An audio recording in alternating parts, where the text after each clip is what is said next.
Hello everyone, my name is Jancy, aka Year of the Collector.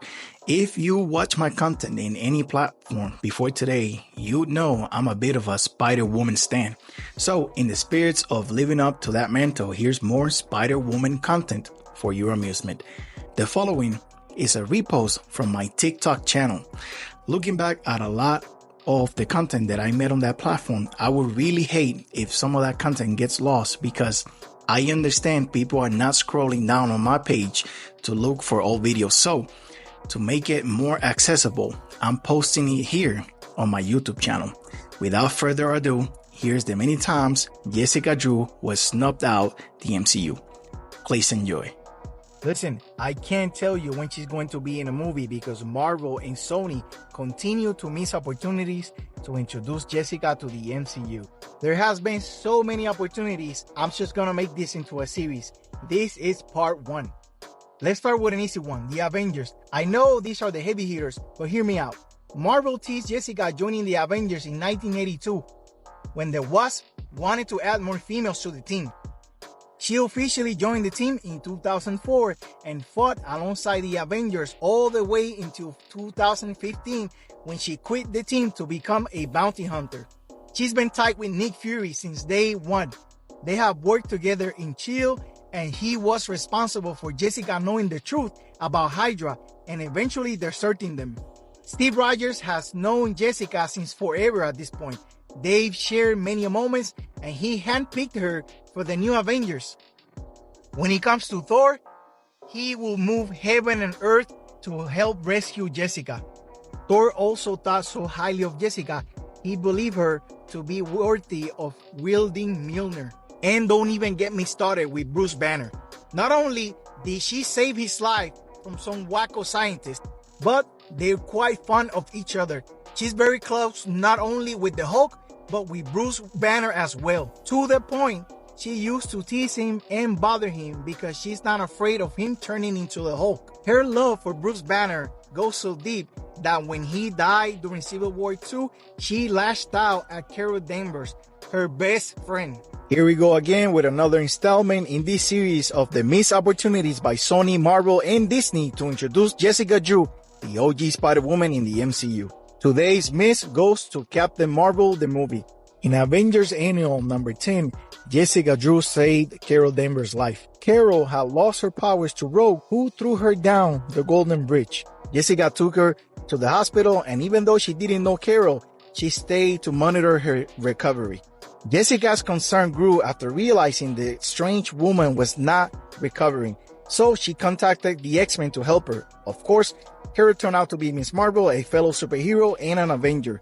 Jessica felt a deep connection with Carol and she reached out to her to let her know she had her back.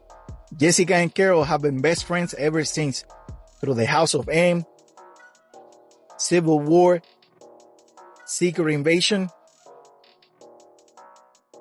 Civil War II saw them through a fallout due to the murder of Bruce Banner.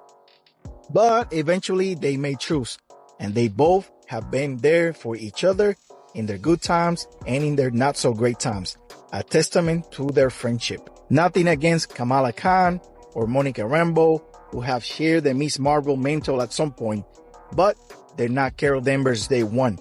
And it's crazy this wasn't reason enough to bring Jessica into the MCU. If you like this type of content, give me a like, a follow, and let me know in the comments what you think about this, because trust me, Here we go again, missed opportunities by Sony, Marvel, and Disney to introduce Jessica Drew, OG Spider-Woman superhero in the MCU. Today's miss goes to the Marvel series in Netflix, specifically the Jessica Jones series.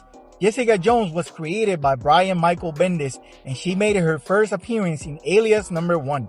The script for this book was intended initially to be a story about Jessica Drew.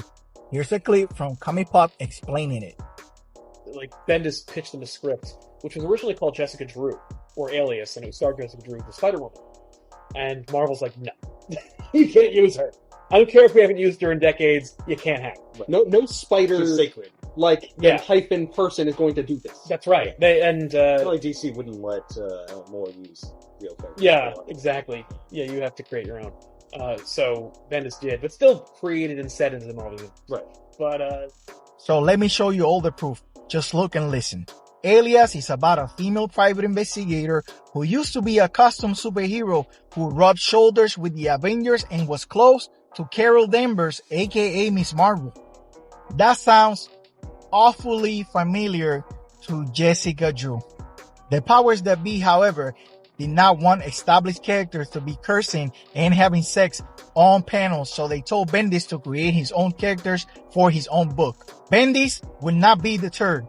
He eventually ended up introducing Jessica Drew to Jessica Jones via some bioelectric venom charge. It turned out both private investigators were looking for Mary Franklin, who was a hot mess at the time. Jones got her lick back from Drew, and once they realized they were basically on the same job looking for the same person, they teamed up. Eventually, they found Mary Franklin in time to save her, but not before producing one of the most chaotic scenes I have ever read in a comic book. All this to say, Jessica Drew could have been introduced to the Jessica Jones show and the opportunity was passed over. I have plenty more for this series. If you would like to see more, like and follow, because trust me, there is a lot more.